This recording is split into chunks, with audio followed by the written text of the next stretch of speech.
আসসালামু আলাইকুম বন্ধুরা, আশা করি সবাই ভালো আছেন। তো আজকে আরো একটি নতুন ভিডিও টিউটোরিয়াল নিয়ে আপনাদের মাঝে হাজির হয়ে গেলাম। আজকের ভিডিওর টাইটেল এবং থাম্বনেল দেখে হয়তো ইতিমধ্যে বুঝেই গিয়েছেন ভিডিওর টপিকটি সম্পর্কে। তারপরেও আমি আরো একবার বলে দিচ্ছি, আজকে আমরা দেখব যে কিভাবে আমরা ফেসবুকে একটি প্রাইভেট গ্রুপ খুলব। তো আমি আমার ব্রাউজারে ফেসবুকটি লগ ইন করলাম এবং এখানে কিভাবে আমরা গ্রুপ খুলব সেই সম্পর্কে দেখাবো। তো দেখুন, বাম পাশে গ্রুপস নামের একটি অপশনস রয়েছে। আমার মাউসের কার্সারে দেখতে পাচ্ছেন গ্রুপস, এবং উপরের দিকে একটি ইউজারের যে আইকনটি রয়েছে সেখানে গ্রুপস। তো আমরা এই বাম পাশের গ্রুপস থেকে ধরুন যে দেখুন এখানে আমার অলরেডি ক্রিয়েট করা রয়েছে কয়েকটি গ্রুপ, বা এখান থেকে আমরা ক্রিয়েট নিউ গ্রুপ করতে পারি, অথবা আমাদের এই যে ইউজার্স যে আইকনটি রয়েছে গ্রুপস লেখা রয়েছে এখান থেকে ক্রিয়েট নিউ গ্রুপ করতে পারি। তো আমি ক্রিয়েট নিউ গ্রুপে ক্লিক দিলাম। দেওয়ার পরে এখন এখানে দেখুন যে গ্রুপ নেম দেখাচ্ছে।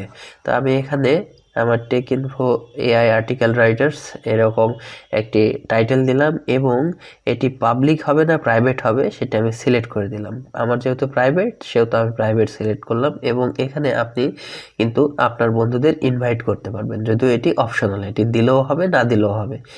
এরপরে দেখুন ক্রিয়েট বাটনে আমি প্রেস করব। ক্রিয়েট বাটনে প্রেস করলে কিন্তু এখানে এই গ্রুপটি ক্রিয়েট করা হয়ে যাবে।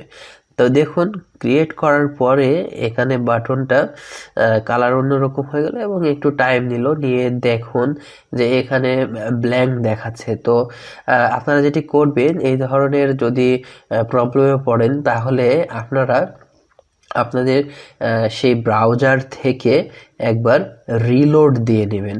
হ্যাঁ, রিলোড দিলে দেখবেন যে আপনাদের গ্রুপটি ক্রিয়েট করা হয়ে গেছে। দেখুন যে এখানে কিন্তু গ্রুপটি দেখাচ্ছে এবং এটি একটি প্রাইভেট গ্রুপে কিন্তু তৈরি হয়ে গিয়েছে। তো এডিট থেকে আপনি এখান থেকে ফটো সিলেক্ট করে দিতে পারবেন, হ্যাঁ, আপনার সুবিধা মতো। তো আপনি এই এডিট বাটনে ক্লিক করে আপনার এই প্রাইভেট গ্রুপের ব্যানারটি আপনি সেট করে দেবেন। তো আমি আপলোডে ক্লিক দিয়ে আমি একটি ফটো আমি এখানে আপলোড করব, ব্যানার ফটো। তো দেখুন ব্যানার ফটোটি আপলোড হয়ে গেল। হ্যাঁ, আমার ব্লগ সাইটের জন্য আমি এই ফটোটি আপলোড করলাম, এবং ড্র্যাগ অ্যান্ড ড্রপ করে পজিশনটা আপনারা ঠিক করে নিতে পারেন আর কি, আপনাদের সুবিধা মতো যে কিভাবে ভালো লাগছে। এরপরে আপনারা সেভ চেঞ্জেস বাটনে ক্লিক করতে পারেন। ক্লিক করার পরে দেখবেন যে আপনার এটি ব্যানার সেট হয়ে গিয়েছে। এরপরে আপনি এখান থেকে সবগুলো সেটিংস নিজের মতো করে কিন্তু কাস্টমাইজ করে নিতে পারবেন। এখান থেকে আপনি বিভিন্ন ধরনের ধরুন যে তথ্যগুলো সংযুক্ত করতে পারবেন আপনার গ্রুপের রুলস সম্পর্কে, এবং আপনি চাইলে ডেসক্রিপশন, হ্যাঁ, একটি পোস্ট ক্রিয়েট করতে পারেন। এই ধরনের সব কিছুই আপনার এখান থেকে সম্ভব। তো আমি এখানে আমার এই প্রাইভেট গ্রুপ সম্পর্কে কিছু লিখে দেব সংক্ষিপ্ত আকারে। তো আপনারা কি করবেন, আপনাদের যেই পারপাসে আপনারা এই গ্রুপটি ক্রিয়েট করবেন সেই পারপাস সম্পর্কে একটু সংক্ষিপ্ত আকারে একটি ডেসক্রিপশন লিখে দেবেন।